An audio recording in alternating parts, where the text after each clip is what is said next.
সবাই কেমন আছেন? নিশ্চয়ই ভালো আছেন। আমি আরাফাত হোসেন, আর আপনারা দেখছেন এসএ বং রিয়াকশন। থাম্বনেল দেখে নিশ্চয়ই আপনারা ইতিমধ্যে ধারণা করছেন কি নিয়ে থাকছে আজকের ভিডিওটি। তো ইতিমধ্যেই কিন্তু তোড়জোড় শুরু হয়ে গেছে। আগামী রোজার ঈদে সিনেমা মুক্তি এবং সব হিসাব নিকাশ নিয়ে কিন্তু শুরু হয়েছে। হল মালিক থেকে শুরু করে সিনিপ্লেক্স প্রত্যেকটি জায়গায় কিন্তু সিনেমা নিয়ে কিন্তু আলাপ আলোচনা চলতেছে। তো ইতিমধ্যে কিন্তু সিনেমা হল মালিক এবং সিনিপ্লেক্স নিয়ে কিন্তু বেশ কয়েকটি পেপার, বেশ কিছু প্রতিবেদন কিন্তু ইতিমধ্যেই সবার সামনে আনছে যে কোন সিনেমা কিভাবে কতটি হলে মুক্তি পেতে পারে সেগুলো নিয়ে কিন্তু বিভিন্ন কথা শোনা যাচ্ছে। তো ইতিমধ্যে কিন্তু যে কয়েকটি সিনেমা নিয়ে সবচেয়ে বেশি আলোচনা হচ্ছে তার মধ্যে কিন্তু বরবাদ, তার মধ্যে দাগি, জঙ্গলি এবং সর্বশেষ কিন্তু এখানে আলোচনায় আসছে জিন সিনেমাটি, যেটির আরো 2 কিস্তি কিন্তু এর আগে মুক্তি পেয়েছিল।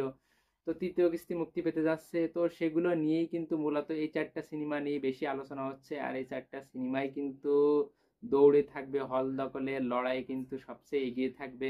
আর এইগুলো এরকম একটি প্রতিবেদন কিন্তু ইতিমধ্যে কালের কণ্ঠ পেপার কিন্তু পাবলিশ করেছে। সেখানে কিন্তু স্পষ্টভাবে তারা কিন্তু কিছু বিষয় উল্লেখ করেছে, যে বিষয়গুলোর মধ্যে রয়েছে কিন্তু কোন সিনেমা কি অবস্থা আছে। তো এখানে কিন্তু অবধারিত বরবাদ সিনেমাটি কিন্তু শুটিং প্যাক আপ হয়ে গেছে, পোস্ট প্রোডাকশনের কাজ প্রায় শেষ পর্যায়ে। ইতিমধ্যে টিজার রিলিজ হয়েছে, সেগুলো নিয়ে কিন্তু আপনারা ইতিমধ্যেই কিন্তু টিজার সব মোশন পোস্টার দেখে ফেলেছেন।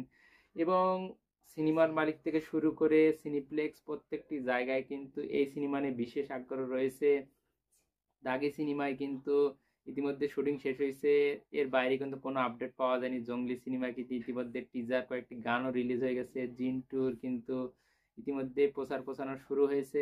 কিন্তু হল দখলের লড়াই নিয়ে কিন্তু সিনিপ্লেক্সের মালিকরা কি বলতেছে, হল মালিকরা কি বলতেছে, তো সিঙ্গেল হলের মালিকদের কিন্তু এখনো কিন্তু তেমন কোনো মন্তব্য না পাওয়া গেলেও কিন্তু সিনিপ্লেক্সের যে ব্যবস্থাপনা পরিচালক আছে মেজবাউদ্দিন, সে কিন্তু অলরেডি কিন্তু জানিয়েছে যে তাদের আগ্রহের প্রধান কিন্তু থাকতেছে বরবাদকে ঘিরে। বরবাদ ছবি নিয়ে কিন্তু তাদের যে বিশেষ আগ্রহ রয়েছে সেটা কিন্তু অবশ্যই কিন্তু উল্লেখ করতে ভুল করেনি। তারা চাচ্ছে যে বরবাদ সিনেমাটি যেন তারা সবচেয়ে ভালোভাবে চালাতে পারে, সেটা নিয়ে কিন্তু তাদের একটা প্রিপারেশন নিচ্ছে এবং অন্যান্য সিনেমাগুলোর ব্যাপারে তারা খোঁজ রাখছে।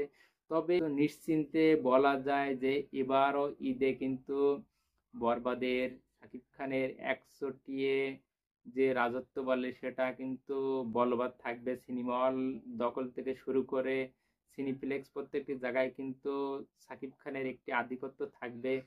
বিগত কয়েক বছর ধরে কিন্তু একটা জিনিস কিন্তু লক্ষ্য করা যাচ্ছে, আগে যেখানে শাকিব খানের ছবিগুলো সাধারণত সিঙ্গেল স্ক্রিনে রাজত্ব করতো, সেখানে কিন্তু বিগত প্রিয়তমার পর থেকে কিন্তু মাল্টিপ্লেক্স গুলো কিন্তু পুরোপুরি শাকিব খানের রাজত্বে চলে এসেছে বলা যায়। সিঙ্গেল স্ক্রিন থেকে শুরু করে সিনিপ্লেক্স প্রত্যেকটি জায়গায় বরবাদের দখলে থাকবে, আর সেই সাথে কিন্তু দাগি বা জঙ্গলির কিন্তু একটি আধিপত্য থাকবে অবশ্যই।